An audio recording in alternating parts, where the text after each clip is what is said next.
주님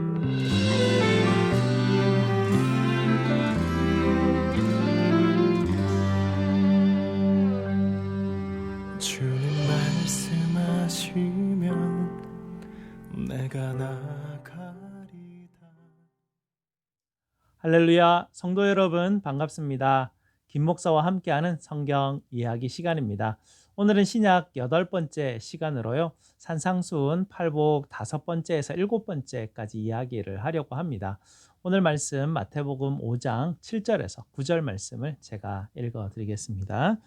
긍휼히 여기는 자는 복이 있나니 그들이 긍휼히 여김을 받을 것이며, 마음이 청결한 자는 복이 있나니 그들이 하나님을 볼 것이며, 화평하게 하는 자는 복이 있나니 그들이 하나님의 아들이라 일컬음을 받을 것이며. 아멘.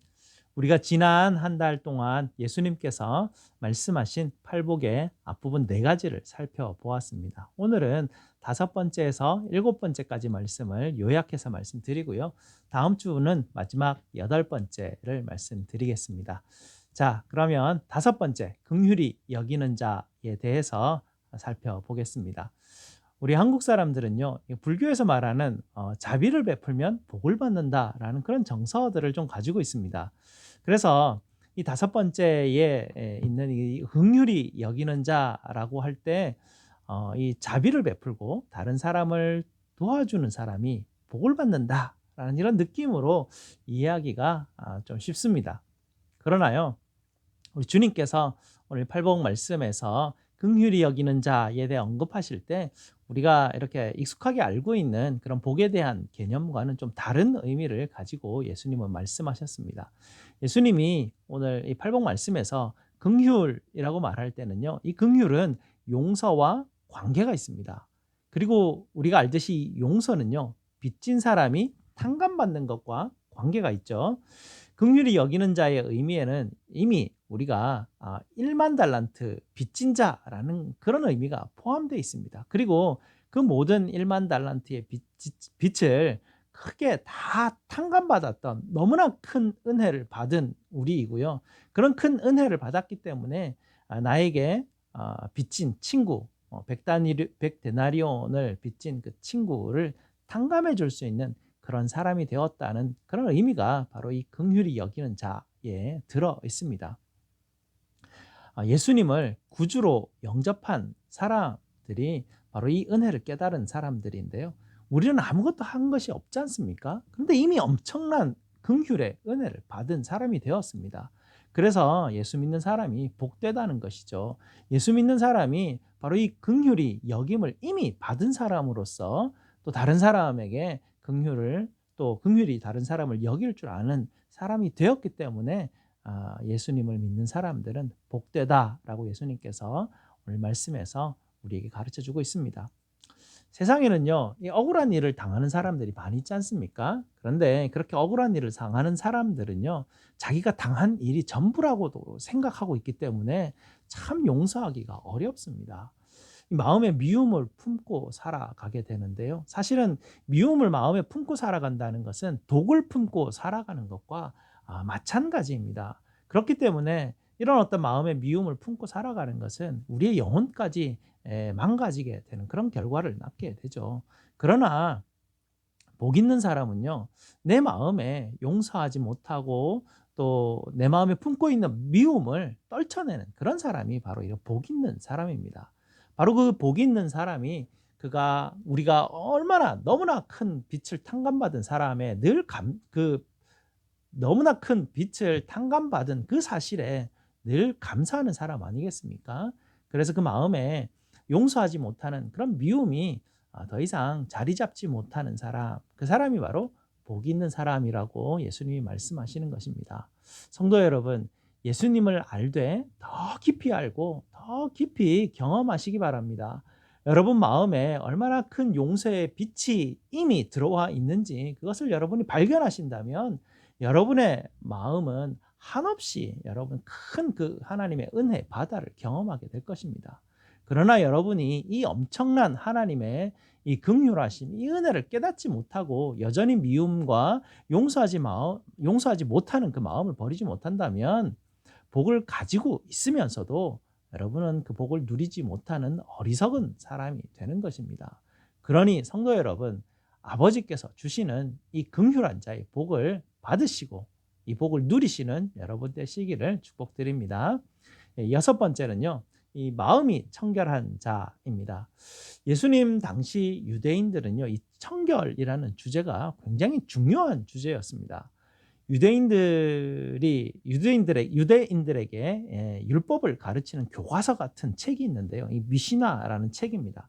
그 책이 이제 6장으로 이루어지는데요. 제일 마지막 6장, 6장이 청결에 관한 주제입니다. 뭐 한 200페이지가 되는 굉장히 많은 양을 차지할 정도로 유대인들에게 이 청결에 대한 것은 굉장히 중요한 주제였거든요. 근데 이 책 내용을 살펴보면요, 그 유대인들의 몸과 손을 담고 또 씻는 곳인 그릇과 장막을 어떻게 깨끗하게 하는지 굉장히 자세한 지침들이 기록이 되어 있는데요. 근데 거기 보면요, 마음을 깨끗하게 해야 된다라는 그런 주제는 다루고 있지 않습니다. 그런데 예수님께서는 그들이 가르치는 미시나와는 반대로 그릇과 장막을 어떻게 정결케 할 건가, 그것을 말씀하시는 것이 아니라 마음이 청결한 것을 예수님은 강조하고 계십니다. 여러분, 마음이 청결하다는 것은 어떤 의미일까요? 우리 마음은요, 수많은 것들이 섞여 있는 곳입니다. 그래서 뭐 우리가 마음이 이랬다가 저랬다가 뭐 이런 마음들이 생기기 시작하고 복잡하죠. 우리가 하는 행동 이면에는 우리 마음이 가진 정말 복잡 다단한 동기들이 마구 섞여서 우리의 행동들로 나타나게 됩니다. 여러분, 교회 들어오시다 보면 그 구릉 양쪽에 보면 막 쓰레기가 막 어떨 때는 이렇게 버려져 있는 것들 많이 보시지 않습니까? 저도 그게 너무 보기 싫어가지고 이제 쓰레기 줍는 집게를 이제 샀습니다. 그래서 쓰레기를 다 줍고 쓰레기가 교회 앞에 들어오는데 없이 깨끗하니까 너무 기분도 좋고요, 마음이 뿌듯하더라고요. 그래가지고 집사람한테 야, 이거 너무 깨끗하지 않아? 하고 막 자랑까지 했었습니다.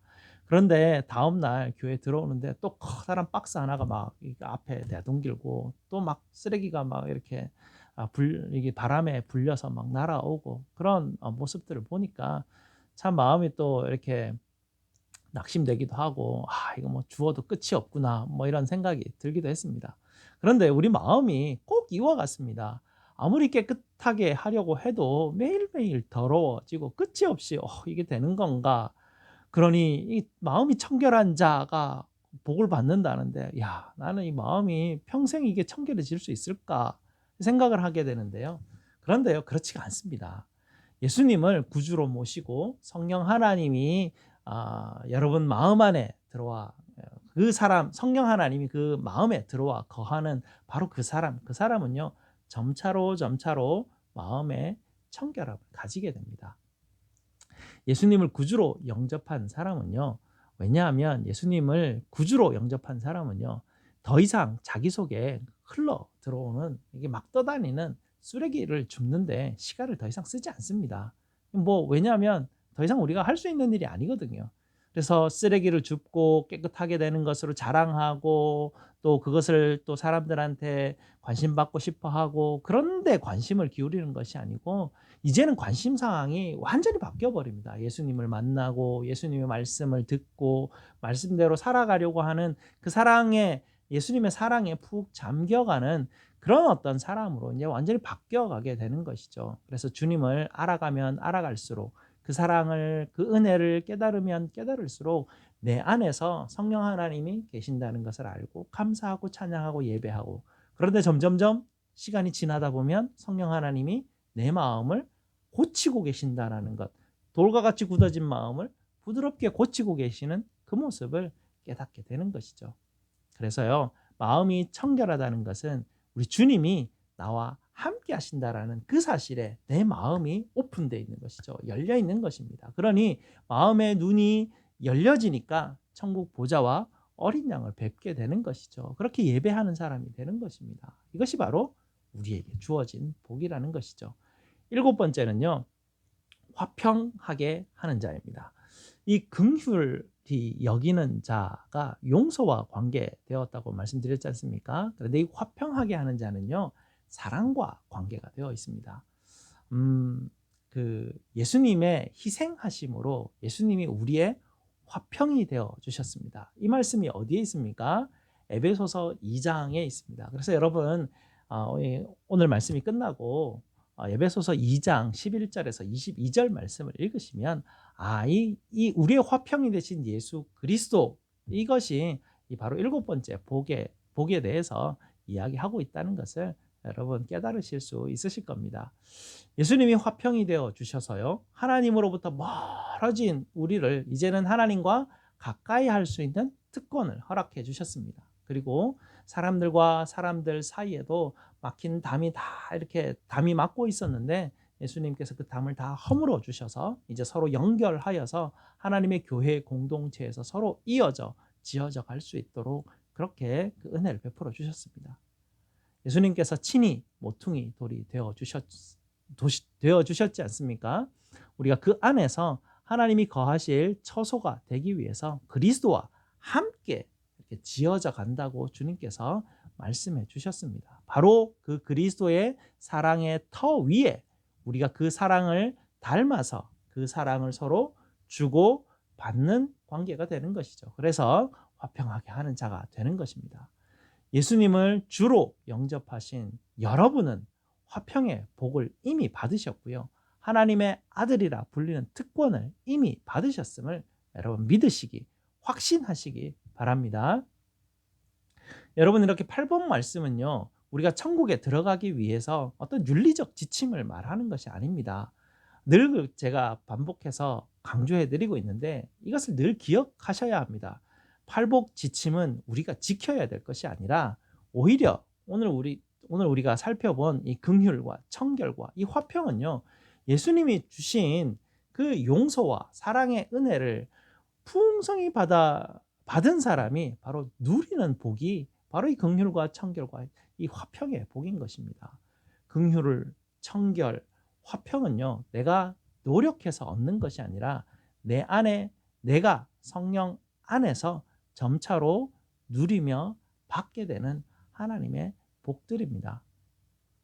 예수님께서 여러분을 사랑하시는 그 사랑의 깊이를 깊이 깨달으면 깨달을수록 여러분은 이 팔복에서 예수님 말씀하신 이 복을 누리는 사람으로 여러분께서 변화될 것입니다.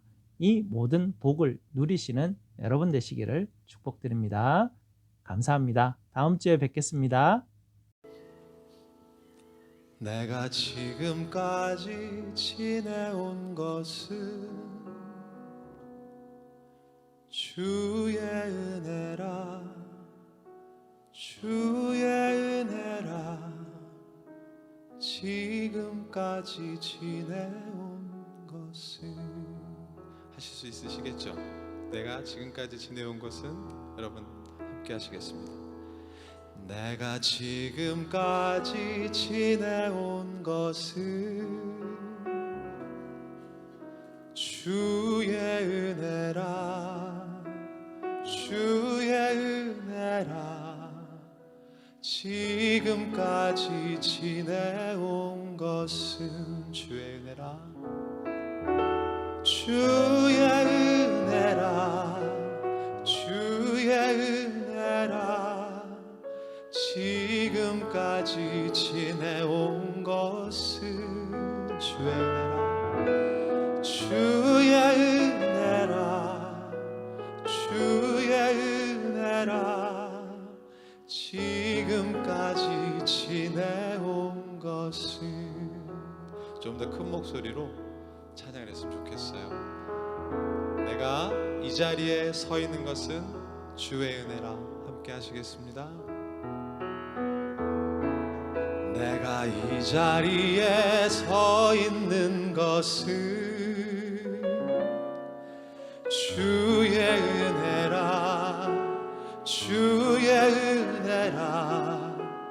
이 자리에 서 있는 것은 주의 은혜라, 주의 은혜라, 주의 은혜라.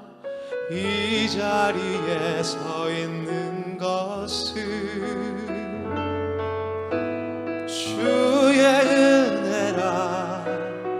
주의 은혜라 이 자리에 서 있는 것은 주의 은혜라 주의 은혜라 주의 은혜라 지금까지 지내온 것은 지금까지 지내온 것은 주의 은혜라 주의 은혜라 주의 은혜라 지금까지 지내온 것은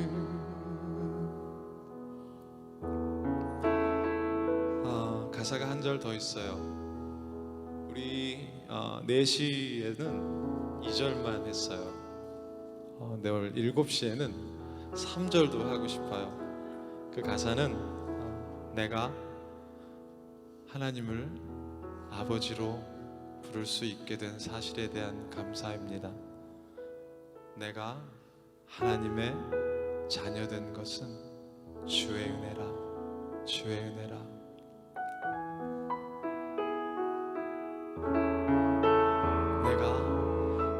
내가 하나님의 자녀된 것은 주의 은혜라 주의 은혜라 하나님의 자녀된 것은 주의 은혜라 주의 은혜라 주의 은혜라 하나님의 자녀된 것은 주의 은혜라 주의 은혜라 하나님의 자녀된 것은 주의 은혜라 주의 은혜라 주의 은혜라 하나님의 자녀된 것은